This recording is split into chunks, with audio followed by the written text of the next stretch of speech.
arbareadio.com की प्रस्तुति भारतीय इतिहास। सल्तनत कालीन जनजीवन। पिछले अध्यायों में हमने पढ़ा कि कैसे दिल्ली में तुर्क सुल्तानों का शासन स्थापित हुआ। इस नए शासन का हमारे देश के लोगों के जीवन और संस्कृति पर क्या असर पड़ा होगा, आइए इस पाठ में जानें। नए लोगों का आगमन। सल्तनत बनने का एक मुख्य परिणाम यह हुआ कि इराक, ईरान, तुर्किस्तान, समरकंद और बुखारा जैसे इलाकों से बहुत सारे लोग भारत में आकर बसे। वे न केवल भारत में आकर बसे, अपितु उन्होंने इसे अपना देश माना। इनमें से प्रमुख था अमीर खुसरो, जिसने अपने आप को हिंदुस्तानी तुर्क कहा। उसने फारसी के साथ साथ यहाँ की आम बोलचाल की भाषा हिंदवी में भी कविताएं लिखी। उसने हिंदुस्तान की प्रशंसा में कई कविताएं लिखी। इसी तरह कई भाषाएं बोलने वाले कारीगर, विद्वान, संत आदि आकर भारत में बसे।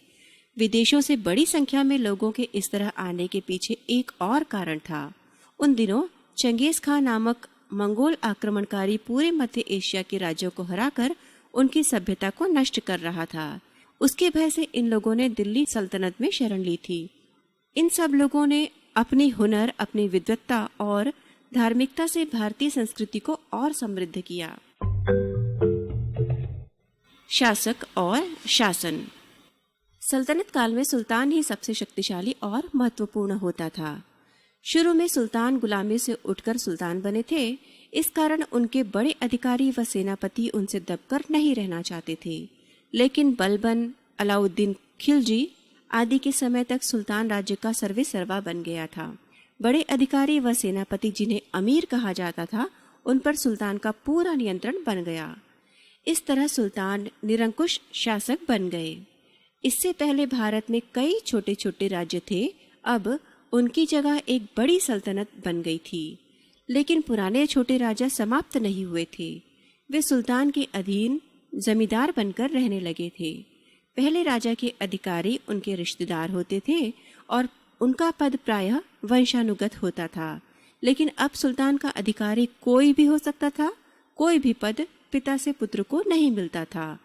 राज्य के अधिकारियों का लगातार तबादला भी होता रहता था। आइए अब जानते हैं सल्तनत के बनने से शासन व्यवस्था में कौन कौन से 3 महत्वपूर्ण बदलाव आए। गांव के लोगों के जीवन में बदलाव। पहले की तरह लोगों का मुख्य व्यवसाय खेती ही था, लेकिन सल्तनत की लगान व्यवस्था का असर लोगों पर पड़ा। आपको याद होगा कि पहले गांव किसी न किसी सामंत के वेतन के लिए दिया जाता था और वह मनमाने तरीके से तरह तरह के छोटे बड़े कर वसूल करता था। लेकिन अब सुल्तानों ने इस व्यवस्था को समाप्त कर दिया। अब सुल्तान के अधिकारी लगान इकट्ठा करते थे। कई छोटे करों की जगह एक बड़ा लगान तय किया गया। यह खेत की उपज का लगभग आधा था। यह लगान गांव के मुखिया इकट्ठा करके सुल्तान के अधिकारियों को देते थे। अक्सर सुल्तान किसानों को लगान नकद देने पर मजबूर करते थे। इस कारण किसानों को अपना अनाज शहरों में ले जाकर बेचना पड़ता था। इससे किसानों का शहरों में आना जाना बढ़ गया। शहरों में बदलाव। सुल्तान व उसके अधिकारी शहरों में ही बसे थे और किसानों से इकट्ठा किए गए लगानों को शहरों में खर्च करते थे। इससे शहरों का तेजी से विकास हुआ। वहां अब तरह तरह के कारीगर, मिस्त्री, बुनकर, दर्जी, बढ़ई और लोहार आदि बसने लगे। शहरों के विकास के साथ व्यापार भी बढ़ा। तुर्क अपने साथ कई नई तकनीकें और उद्योग लाए। इसका लोगों के व्यवसाय और संस्कृति पर गहरा असर पड़ा। मध्य एशिया के कारीगर जो तुर्कों के साथ भारत आए, इमारत बनाने के कई नए तरीकों को भी अपने साथ लाए। इनमें से महत्वपूर्ण थे जुड़ाई में चूनागारे का प्रयोग, मीनार, गुंबद व मेहराब का उपयोग। इनका उपयोग आज भी अपने आसपास की इमारतों में देखा जा सकता है। आप जिस पुस्तक को पढ़ रहे हैं वह कागजों से बनी है। कागज बनाने की कला और पुस्तकों पर जिल्द चढ़ाने की कला भारत में तुर्क ही लाए थे। उन्होंने वह कला चीन के लोगों से सीखी थी। घोड़ों के खुरों पर नाल लगाना और रकाब लगाना भी तुर्कों ने ही भारत में शुरू करवाया। इसी तरह सूत काटने के लिए चरखे का उपयोग सल्तनत काल में हुआ था। इससे पहले लोग तकली से सूत काटते थे। तुर्कों के प्रभाव से नए तरह के सिले हुए कपड़ों, खासकर पायजामा कुर्ता, सलवार कमीज आदि का उपयोग भारत में शुरू हुआ। इसी काल में नए तरह के पकवानों का चलन भी शुरू हुआ, जैसे समोसा, कचौड़ी, हलवा आदि। दूसरी ओर तुर्कों ने भी भारत से कई बातें सीखी। अल-बरूनी भारत आया ही इसीलिए था। अरब के विद्वानों ने भारत के विद्वानों से गणित, खगोल शास्त्र, आयुर्वेद और योग सीखकर अपने देशों में उनका प्रसार किया। गिनती में शून्य का उपयोग करना भारत के विद्वानों से अरब के गणितज्ञों ने सीखा और उसे यूरोप में फैलाया। उन्होंने पंचतंत्र की कहानियों एवं आयुर्वेद के ग्रंथों को अरबी एवं फारसी भाषा में अनुवाद किया और इनसे लाभ उठाया। धर्म। सल्तनत काल में इस्लाम धर्म का प्रभाव काफी बढ़ा। भारत में इस्लाम का आगमन कई सदियों पहले हो गया था। यह धर्म पश्चिमी तट पर अरब व्यापारियों के साथ आया था। सुल्तानों ने इस्लाम को काफी बढ़ावा दिया। उन्होंने बड़ी बड़ी मस्जिदें बनवाई और इस्लामी संतों व धार्मिक विद्वानों को बहुत धन दान में दिया। मंगोल आक्रमण के कारण मध्य एशिया से भी कई इस्लामी विद्वान व संत भारत आ गए। शेख निजामुद्दीन औलिया व अमीर खुसरो। शेख निजामुद्दीन औलिया दिल्ली में रहने वाले एक प्रसिद्ध सूफी संत थे। उनके खानकाह यानी आश्रम में फकीर, मौलवी, योगी, बड़े बड़े अधिकारी, गांव शहर के आम लोग सभी जाते थे और उनसे धर्म की बातों पर चर्चा करते थे। आमतौर पर सूफी संत दो बातों पर जोर देते थे: ईश्वर से प्रेम व दुखी लोगों की सेवा। अमीर खुसरो शेख निजामुद्दीन के प्रिय शिष्य थे। वे एक सैनिक होने के साथ साथ एक प्रसिद्ध कवि भी थे। उन्होंने फारसी व हिंदी का पुराना स्वरूप में अनेक कविताएं लिखी। उन्हें पशु पक्षी, ज्ञान विज्ञान और संगीत से बेहद लगाव था।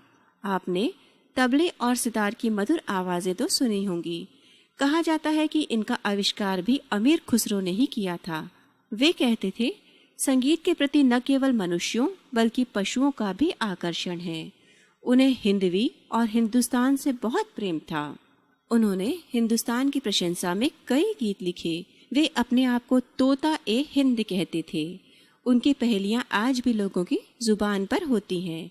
क्या आप उनकी इन पहेलियों के उत्तर बता सकते हैं?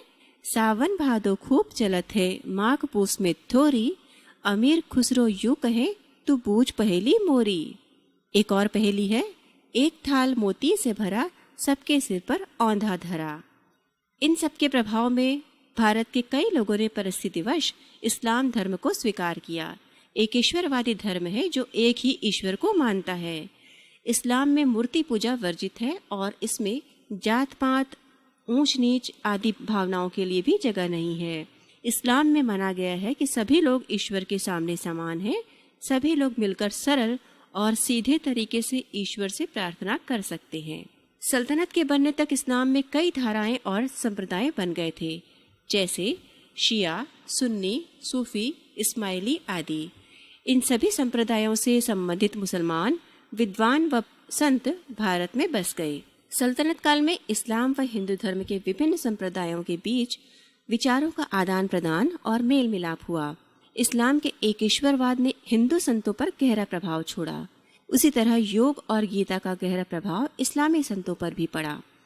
कई संत इस नतीजे पर पहुंचे कि सभी धर्म एक ही ईश्वर की भक्ति की बात करते हैं।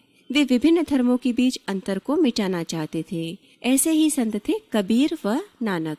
कबीर व नानक जैसे संत ऊंच नीच, जात पात का विरोध करते थे और साथ ही सभी धर्मों के आडंबर व पाखंड को समाप्त करना चाहते थे। वे ईश्वर के प्रति सच्चे प्रेम और मानवता के मूल्यों को बढ़ावा देना चाहते थे। छत्तीसगढ़ में सर्वधर्म संभाव एवं सामाजिक सद्भाव की भावना विद्यमान थी। वाचक स्वर कशिश। अरबा रेडियो.com की प्रस्तुति भारतीय इतिहास।